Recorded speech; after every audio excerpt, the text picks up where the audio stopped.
us here at the Harambe Wildlife Reserve. Thanks for choosing Kilimanjaro Safari Tours for all your safari expeditions.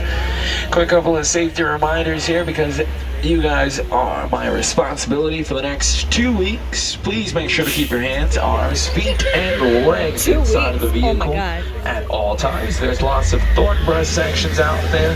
I want to make sure that you don't leave with any unwanted souvenirs.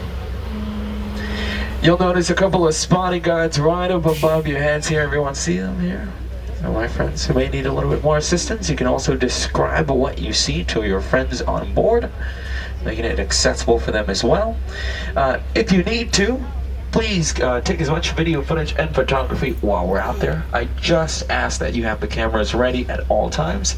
I can't stop for each and every single animal, and they usually don't pose for us, although they are very photogenic. Oh, I hope everyone has been having a great morning despite a little bit of a delayed start. Most of these animals are usually out already. In the case that they aren't, I can still tell you a lot about their behavior on the reserve and what we see just by looking at or telling from our observations here.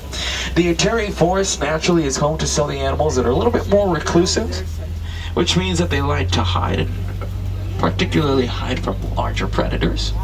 If you look to your right, you'll find the okapi, which does have some black and white leg markings.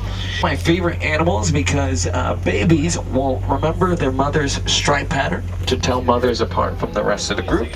They also communicate in infrasonic waves, so we actually need technological equipment to tune into the ways in which okapis will communicate with one another. Their living relative is the giraffe and not the zebra. We're going to wave good morning to our researchers here on the right. They also do their part here on the reserve, conducting studies and also maintaining healthy quality of life for all animals. That's the black rhinoceros here to your left-hand side. Definitely a very handsome male. Black rhinos are quite territorial, so we'll make sure to keep our distance here. I know I like my space during the morning when I'm getting ready, and I just follow my regular morning routine, so we're going to let that black rhino continue on its own. I think I see some horns here on the right. Definitely don't want to miss those. That's the bongo. Both males and females have horns, and it's important to know when males and females have horns because dimorphism is pretty prominent in the animal kingdom. You'll see lots of characteristics that are different in males versus the females, or it may be similar. But for the bongo, it helps them move very quickly through tall grass, which is important if you're going to live in the forest. We're still going to remain in the forest. You'll notice some chains on the ground here. That's to help the animals with the auditory cues. That's important as we condition them to know when trucks are going to be passing through the reserve, especially when there's a little bit less of a visible turn that we take. We want to have them know if they can't see us, they should at least hear us. And it also, well, it cleans our tires. Sometimes food will come out and, well, it remains on the ground for a little bit longer than intended. As we pass through the wetlands, I see our first animal sighting to the lower right. That's the Nile hippopotamus. If you're all the way to the left, no worries. I think there's a second pool coming up ahead. I can't always guarantee that there will be two viewing sections for my friends on the left versus the right, or vice versa. But pass those cameras over if you need to. Looks like the rest of the hippos are here to the left pool. Because there's more than two, you can officially call this group a bloat. Hippos, when they communicate with one another, it's actually quite interesting. They call it a wheeze honk calling because it does sound an example like a wheeze and a honk, or a honk and a wheeze, or a wheeze wheeze, honk honk. Very individual to each and every single Nile hippo. Despite weighing up to 5,500 pounds, they can put all their pressure and weight on another animal. They're classified as some of the most dangerous animals in the world because of it. And they only eat 80 to 90 pounds of vegetation in a day. They prefer to wait until nighttime here with the sun going down, usually coming back up to the bank to feed, and then coming back just in time before sunrise. Our friends on the lower left end here, these are Nile crocodiles. Nile crocodiles, if you look at their snout, have an A-shaped snout.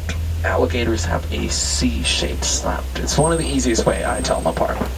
They are the largest of the crocodilian species, and they can grow to be 16 to 20 feet in length. They usually eat animals much larger than their body size, but they can go for small prey. And a single feeding, they typically hit half of their body weight. And you might have noticed Nile crocodiles don't really move too much because they don't have sweat glands. That's one of the major reasons why. The more that they move their muscles, the more energy and heat will become trapped inside of their bodies. And if that is the case, well, to cool off, they usually keep their mouths open. Now we are going to head into the savannah. As we shifted out of the Ituri forest, you might have seen that smooth transition out. Before we do, if you look to your right, we're going to see this pretty odd looking tree. Now the plant kingdom is very important to the animal kingdom because as humans, well, we don't make our own food within our body, at least I don't believe we do. And for other animals in the same kingdom, most of which you'll see today are heterotrophs, which means that they depend on other living organisms for those organic compounds to fuel their body systems. Now the baobab tree doesn't really grow that many leaves, but what it can do is hold up to 1,000 gallons of water in its trunk section, which is great for animals like the elephant, because finding water is important. This is also your daily reminder to make sure to drink enough water today. In the back right corner, you might find the wildebeest. Its loose translation from Afrikaans to English does roughly translate to wild beast. As most people were very taken back when they were first discovered, wildebeest are in fact quite timid. They like to travel in larger groups. They do pass through some parts of Tanzania, Ngorongoro, and Kenya with their Great Migration movement. That will cover anywhere from 500 to a little bit over 1,000 miles each and every year. Of course, it's called the Great Migration Movement. Smaller zebras and antelopes may join them because there are so many of them traveling at a single time. They find protection from the crew, where larger predators might not even know where to start. Now, I'm pretty sure we're going to have to stop right here. I see the rest of the tower coming ahead, crossing. And that is pretty smart of them. If you see on the right, lots of sunlight being projected. Over here into the back left corner, there's lots of shade, which most of you, if I'm looking here in the cabin, looks like everyone except my friends in the last row, or here off to the left-hand side, are usually covered with a little bit more shade. So I'm sorry to my friends in the back. We're going to try to get you out of the sun here.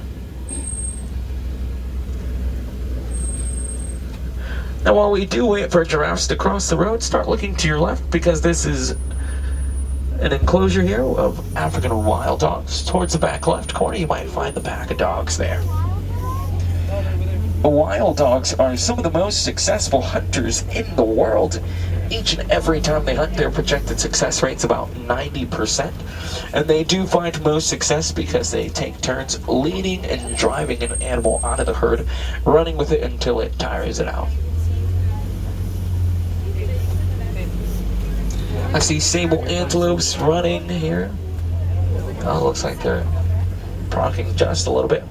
I'm going to reduce my speed because we don't control animal behavior and I don't know where they're headed. Alright. So those are the sable antelopes. They use their horns on top of their heads for protection. Larger predators avoid jumping on top of their backs because they're very sharp, very pointy. And then the Tower of Giraffes here, which you'll find the Maasai on this reserve. If you guys head over to Animal Kingdom Lodge, they're currently keeping the reticulated giraffe over there. So it is split for your convenience. You'll see only Maasai. They are the tallest kind of giraffe in the world with the fluffiest ossicones on top of its head. A pretty smart giraffe here to the left. This one was getting pretty close to the truck. And it's because it thought it would get a pretty easy source of food here, but our researchers are gonna make it a little bit more of a challenge shifting over. And that's because they're just gonna place the food on those feeding sites. That is a lot of food that they go through. And giraffes will spend 18 to 20 hours of their day grazing. You might have seen those little animals prunk as well. No natural predators, so they're not running from any animals here. That does mean that they were happy. So a sign of pronking can mean that they're startled or they're happy. And I'm going to assume that they were happy here. And despite only standing 2 feet tall, they do leap 13 feet forward in an attempt to run away from larger predators, which we don't get to see often here, because there's really no need for that.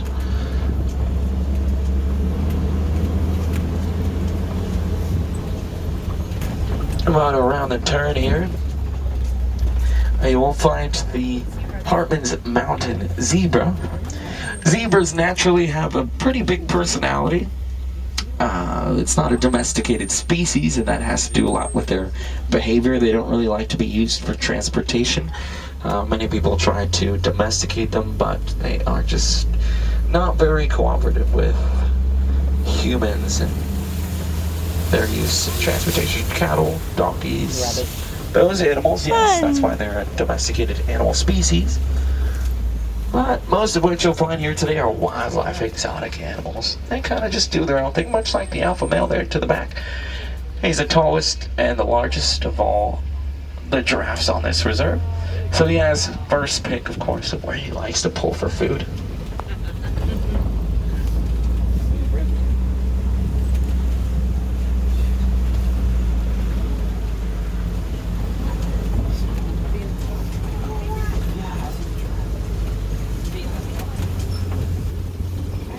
Now, because you are seeing some larger trees that have been knocked over here, we're definitely entering elephant country here. Do be on the lookout for the younger males. They're usually out in the mornings. I think I see the leader of the troop here. This is the largest mandrill male. The smaller one's right behind him. You'll see that he's the leader of this group, because he's larger and much more colorful. Then you'll find that dimorphism between the females. You'll see the female here right at the bottom right with her baby. They're omnivores, so they do look for any seeds or fruits that they can find. And here's our male elephant on the right. This is a younger male. You could definitely tell the difference between the largest male elephant on reserve and our smaller guys here. Well, I'd say he's about that 15 years of age or so. Because at that age group, that's when they pull them from the females. Very large, beautiful ears, oftentimes said to resemble the beautiful shape of Africa. They will continuously flutter them, and if it is a little bit more of a warm or a hot morning, they'll start right away, fluttering their ears back and forth. It sends blood rushing from the heart all the way towards the tip of the ear. Now, if it is definitely a little bit cooler out on the reserve, they're still fine. They have very thick skin, and if they want to trap in heat, they just bring their ears closest to their body. I believe we got lucky finding our largest male elephant in this private little yard after a couple of turns. But this is one of my favorite spots on the reserve. If you look to your left, you'll find the end of the savanna. In total, Harambe does cover 110 acres. It's like fitting the entire Magic Kingdom in the reserve and still having a couple acres left after that. So plenty of land to explore. Some of which you'll notice has been thoroughly explored. A female matriarch leader passed through these parts and determined it was a perfect spot for elephants to stop and search for food. They do eat red clay because it contains essential minerals and vitamins that are beneficial to its diet. So the matriarch leader has a pretty big responsibility. Elephants, being the largest land mammals in the world, can eat anywhere from 200 to 400 pounds of food in a day. Well, she needs to know where to take these elephants in that search for food. And of course, she's also responsible for memorizing migration patterns if they have to shift out if they're passing with lots of elephants and there's heavy drought, well, not all elephants that initiate a migration complete it. That's why baobab trees are so important. You'll notice here once again to the right, a baobab tree has been punctured plenty of times by those elephants. And that's because there isn't that much water in this first half of the savannah.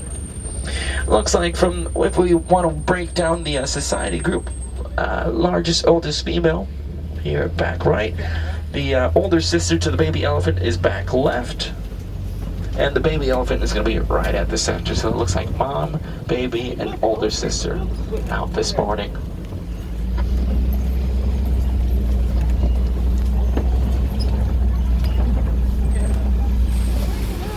Not a lot you can tell about their behavior here. If you look at that baobab tree, not many punctures have been made because there's lots of water readily available for them. So it does tell you elephants are pretty smart, very intelligent animals.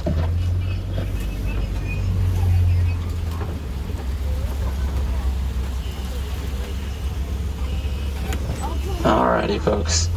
Now we're looking here lower left-hand side at the greater flamingos, which happen to be the tallest kind of flamingos and the lightest in coloring.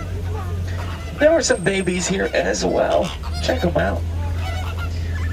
The baby flamingos, when they're first born, they're welcome here. Season with lots of food and clean waters. As long as those two conditions are met, flamingos don't really feel the need to travel anywhere else. If you think about it this way, if you were provided free housing and consistent source of food, would you really travel anywhere else? Not really.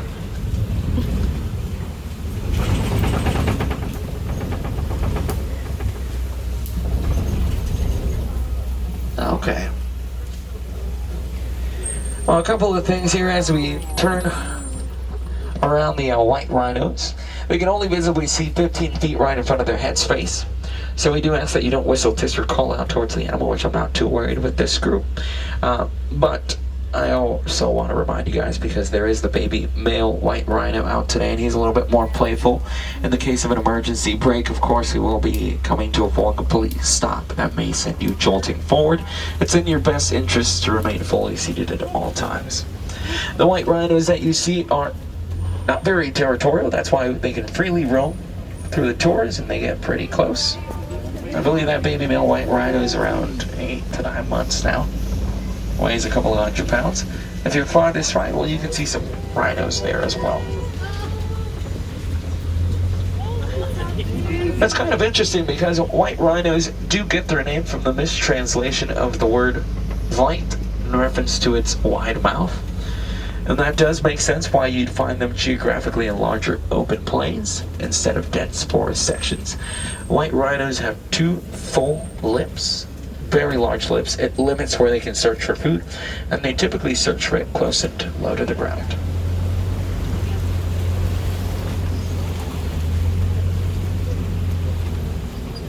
Now it looks like there's a cheetah walking here through this first half of the yard. She's going to be on the right-hand side. You notice, if you want to pay close attention to how she's walking, and it's a little bit of interesting leg work here, because the cheetahs don't have retractable claws, so they actually have to lift up the entire paw. Of course, they got to take care of their duties too, so we're going to shift over to the other cheetah here. Have a couple more. The cheetahs are the fastest land mammals in the world, running top speeds of 65 to 70 miles per hour. So when they run or walk, they lift that entire paw. The back part of their spine comes closed together, and they propel their 2 front legs forward. There's a waterbuck here to the right. These animals are usually a little bit more of a challenge to spot if we're not paying close attention. But I see a little bit of the brown and then some of that white mixture. Waterbucks will find a large watering hole and then remain fairly sedentary for their lifetime. They secrete a very oily finish from their glands, so if you don't really see them, sometimes you can smell them passing through.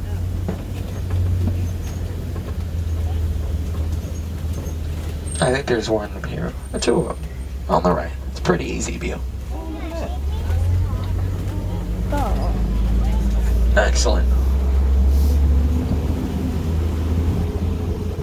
Now we've covered majority of the animals here out towards the west side of the savannah. There's a second crash here to the right.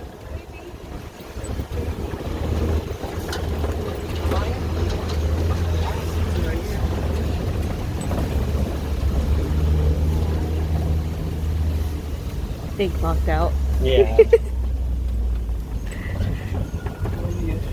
Maybe they're working on building the pride area. Well, it looks like you're finding the warthogs above ground here. They're in the same family group as the domesticated pig because they display very similar morphology. The males have a total of 4 warts, 2 on each side. So the one back in the right corner here is a male, the other 2 are females. Pretty quick on their feet, much like white rhinos. They can run up to top speeds of 30 to 35 miles per hour.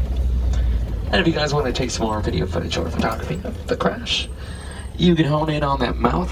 Check it out, see if you can find those 2 larger forward lips.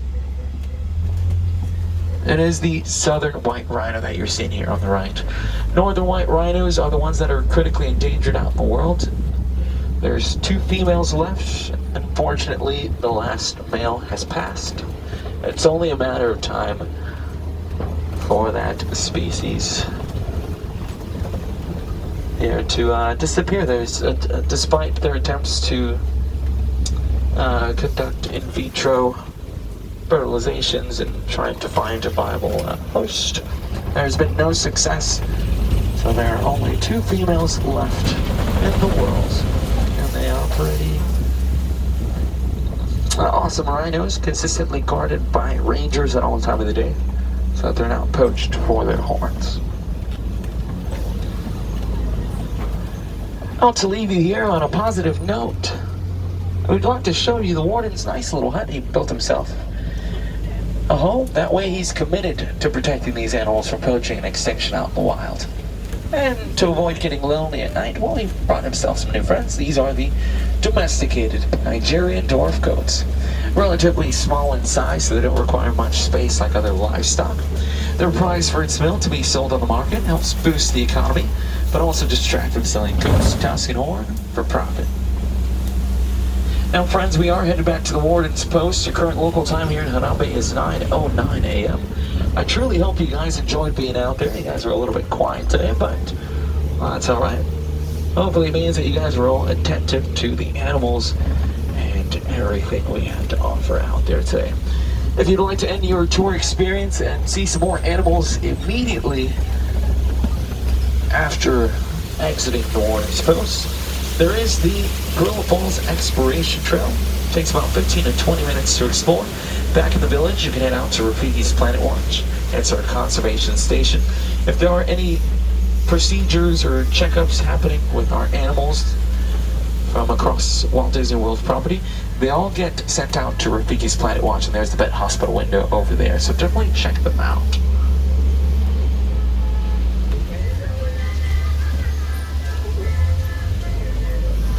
And to our friends in Harambe, as we part ways, we never like to say goodbye. We find it much too sad and far too final, so we'll say Kwaheri, folks. It means to go well. I hope you guys all today do go well, go wild, have a great time here at the Animal Kingdom, or wherever your adventures do take you next. At this time, if you could please double check your row, cell phones, keys,